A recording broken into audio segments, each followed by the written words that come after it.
It's extra drama for book number 36, Last Chance.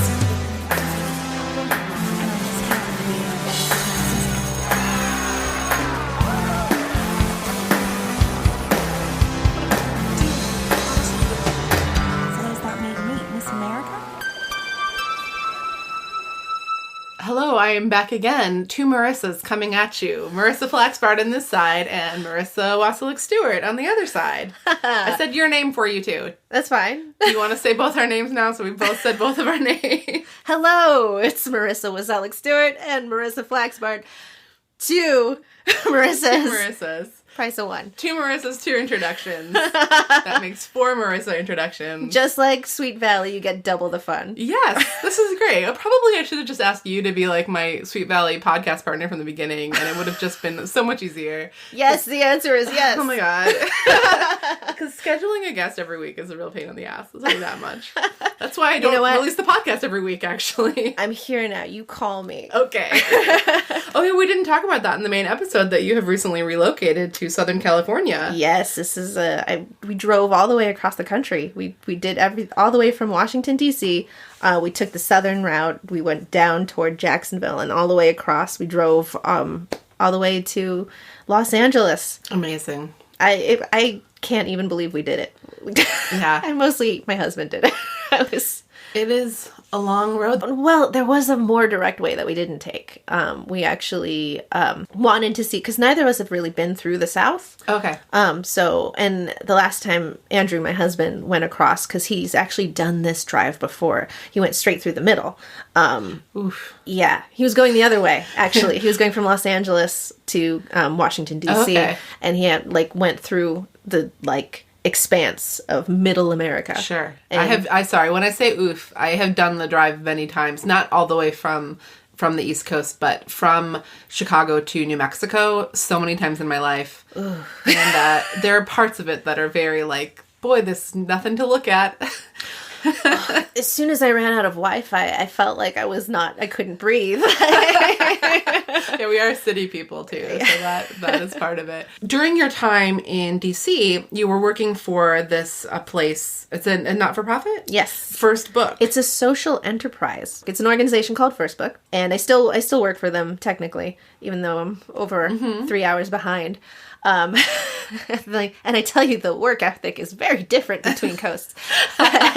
We'll talk about that later. And we provide books and educational resources for children in need. So if kids are growing up in a community where the community is 70% low income, we can help out the schools and the community programs and things like that with things like books, number one, new books specifically, not just here's the used books that we're already done with, but just the same things that people who are growing up in affluent neighborhoods would have. So sort of equalize the playing field. That's great. So we believe in equal education for all kids. And what makes us a social enterprise is that there's a nonprofit arm where we work with other nonprofits and corporate partners and things like that to fund all of our projects, all of the book distributions that we do. But we also have a for-profit arm, which is like a marketplace where we can actually sell books and materials. We sell basic needs products and things like that for a deeply discounted rate.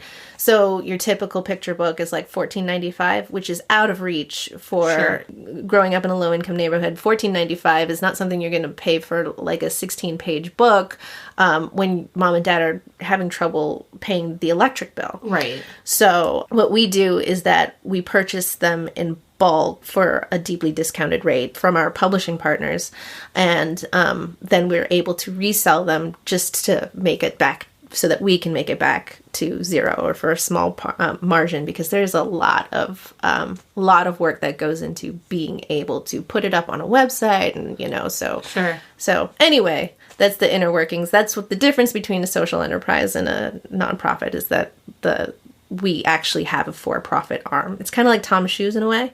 Oh, okay. So the buy one, give one. Yeah. All right. Oh, so the people that are buying the books are helping to support the Yes. the whole thing. That's wonderful. Yes. What is the age range? Like, do you have books that are like of the kind of like length or demographic that Sweet Valley High would have been for in the 80s and 90s? Yeah, we have books for 0 to 18. So, wow, okay. Yes, we have a lot of YA books. And one thing that we do, like, we actually have to read all of the books that are on the marketplace, because just to see, number one, we have to see whether or not it's worth it for us to purchase. Because if we're not going to be able to sell it to the people that we serve, then it costs us money to keep it in a warehouse. Sure. So we actually have to read all of the books and look at it from a lens like, can this be used in the classroom? Would this reach a child? Yes. So the question I have is, how does Last Chance stack up to that scrutiny? I would say... No pressure. I would say Last Chance would definitely be something that we would accept if it was donated. That's great. See, hear that, Last Chance? You're doing okay for a,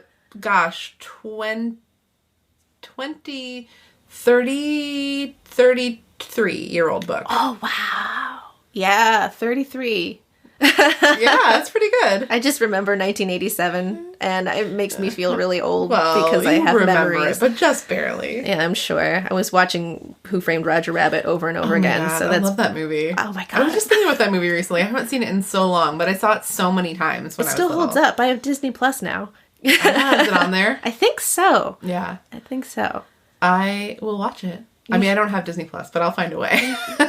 The only reason to have Disney Plus is for The Mandalorian, and now that the season's over, I can only watch Toy Story so many times.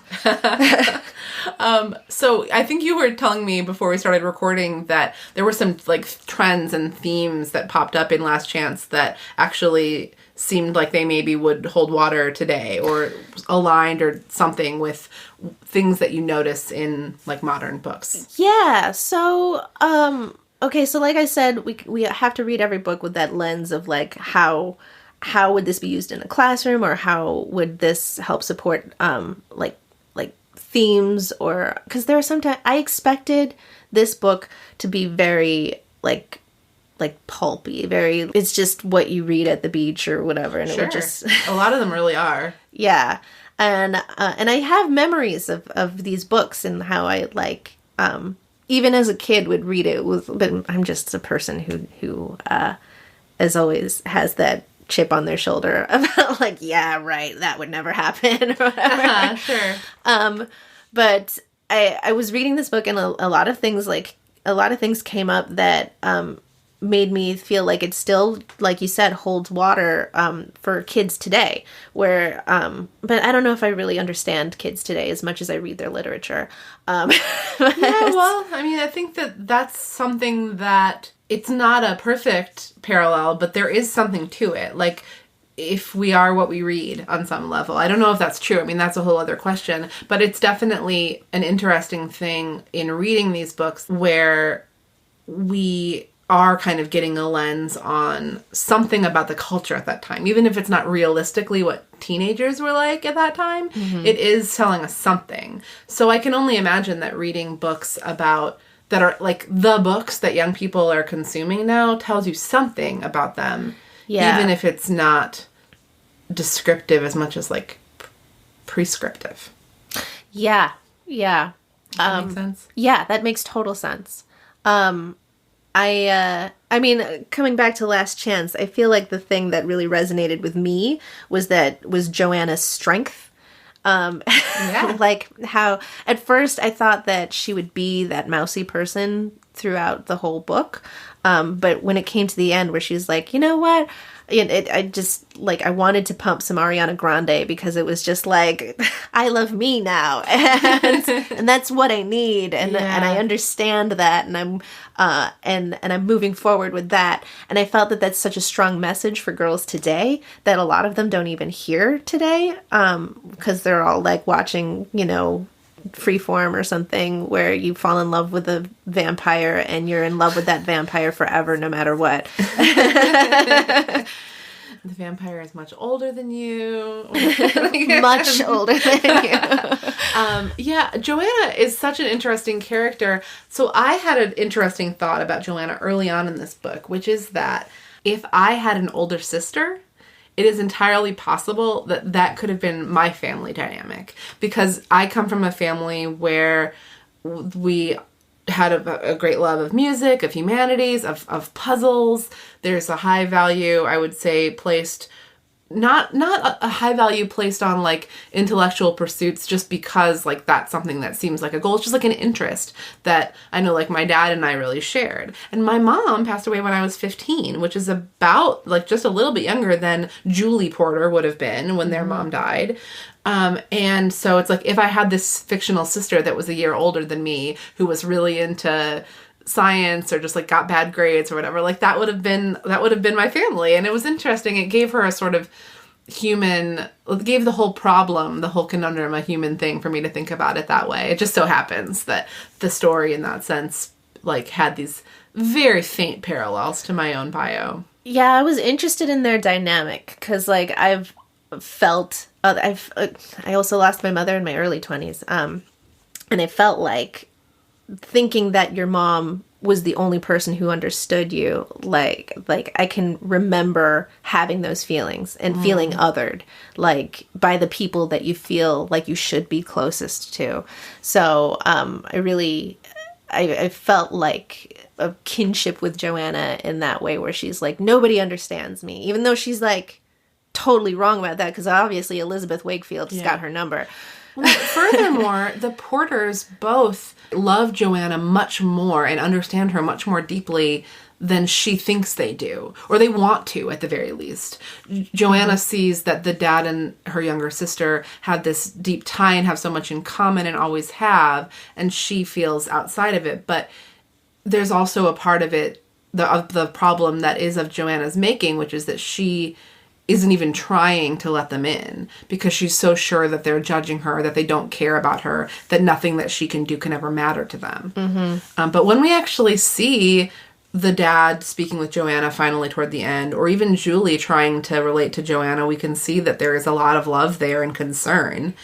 And it's not really, things are not the way that Joanna sees them. Yes. Yeah. Yeah. And, you know, she's even discovering that her idea of her mother was different than, like, because when she read her mother's, you know, diary, she's like, I didn't even realize that my mom cared about, like, even the, just one little paragraph about, I just wish that my daughter would go back to school. Yeah. And it's not even, like, for her. It's not even like, oh, I can't believe my daughter didn't, because, like, if it were my family, it'd be like, I can't believe you dropped out of school. This is embarrassing for me. Right, sure. Yeah. No, but Joanna's mother, even as she writes on her diary, for eyes that no other eyes but her own, she's even then very genuinely saying, I think it was the bad choice for Joanna and for her life to drop out of school. Because she sees in Joanna, like, Joanna is throwing away, like, her own potential by leaving, but she's not going to be like, Joanna, you're throwing away your own potential by leaving, because she respects her choices. Right. In a weird way. I think that aspect of Joanna's character, that she is actively misunderstanding what's going on in her family and at school because she feels out of place and she has a low opinion of herself because she's so caught up in what she thinks other people feel. Like all of that, like inner working of Joanna's mind, to me feels like the thing that makes me the most like happy about the idea of young people reading this book, even modern young people, is that you learn, like, I think people could really relate to that, like young girls or boys could actually really relate to that feeling of inadequacy. And if you then are like plugged into Joanna's emotional state, then you get to sort of have the same like change and catharsis that she goes through. Yeah. I just really think that like there are other themes too. The fact that she's interested in science, technology, engineering, and math. But like they kind of glaze over that too. She every once in a while she has a great like insight, or, you know, she's learning about how to make sugar cubes or something like that. But, you know, all of that is sort of a back, like a sort of like subtle detail, because the story is really about her love for Peter. Right. So this is probably... But Mr. Russo does encourage her to like go to study science in college. Yeah. Which nobody's even batting an eye about the fact that he's suggesting she should go to college, which was not even on the table for her, you know, a week ago. Let's give a round of applause for Mr. Russo, who took the initiative to write a letter to her father. Oh, right. Yeah. Okay. Yay. Go, Mr. Russo. Who's like, I believe so much in this troubled daughter of yours that I'm going to step in. This is like just to give her compliments. Yeah. And the letter's not like I'm worried about Joanna. She has potential, but she has to stick with it. It's not like that at all. It's just a congratulations. Like, I want to make sure, Mr. Porter, that you know that your daughter is showing a real aptitude in this area. Yeah. Oh, nice. Yeah. Like, it's those teachers that take the extra step. Yeah. Maybe in that way we would put it on the marketplace, because we do love teachers. Yeah. Sorry, now I'm talking about work. I can't. That's okay. We started the conversation about it. I need to separate myself. Well, this has been so much fun, and I love how it sort of naturally spiraled into a very deep analysis of the character of Joanna Porter. And we're giving this book a lot of credit, a lot more credit than I tend to be willing to give any particular volume of Sweet Valley High. Very surprised by how much I enjoyed and I would actually pick it up again. I highlighted things and wrote little notes. That was like, I had a little debate with myself about who was the bigger asshole, Jessica or Peter. and then I decided... Who won the debate? Jessica. Because like... She was just making trouble. Yeah. She was just being a dick for dick's sake, you know? And Peter... I couldn't hold it against him that he just was a teenage boy unaware of his feelings. He had no emotional intelligence. Exactly. Whereas Jessica has emotional intelligence. It's just that what it is telling her is kind of... She just goes... she's a self-centered. Yeah. She's far more self-centered than Peter. She's assuming that the way she sees things is the way everybody does or should see things. But that's very typically Jessica. Yeah, absolutely. It's... narcissism is what we call that. All right. Well, thank you so much for joining me for this conversation, and I'm sure it won't be the last time we talk about Sweet Valley High. Oh, I'm so excited. Please let me know anytime, especially if it's about Jessica. I really okay. All right. have lots of thoughts. We'll get a nice Jessica heavy book where Jessica gets to really shine. Maybe like a Jessica Bruce sort of, because like they have this weird dynamic. Oh my goodness. It's like a love-hate dynamic that just pulls you in. We'll see what happens after book 50. Well, or after book 40. Oh, Bruce has already, he has that girlfriend who struggled with her being deaf. That's right, Regina Morrow. Yeah, so I don't know how long he's with her, but at some point, maybe somewhere in the 70s, Jessica and him come back together. Yeah. It's like secrets and lies. Bruce and Regina can't stay together forever. Oh. That's all I'll say about that. Okay, let's read that book. Oh my god. Okay, it's coming up very soon. All right, well, I'll see you soon. All right. Okay, listeners, start girding your loins for book 40 now. Okay.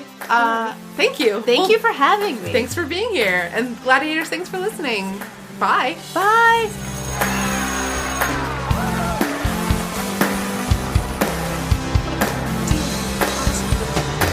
So does that mean Miss America? It's extra drama for already. I like your voice. Thank you. Like when you intro and when you exit, you're like, this is my broadcaster voice. I like that.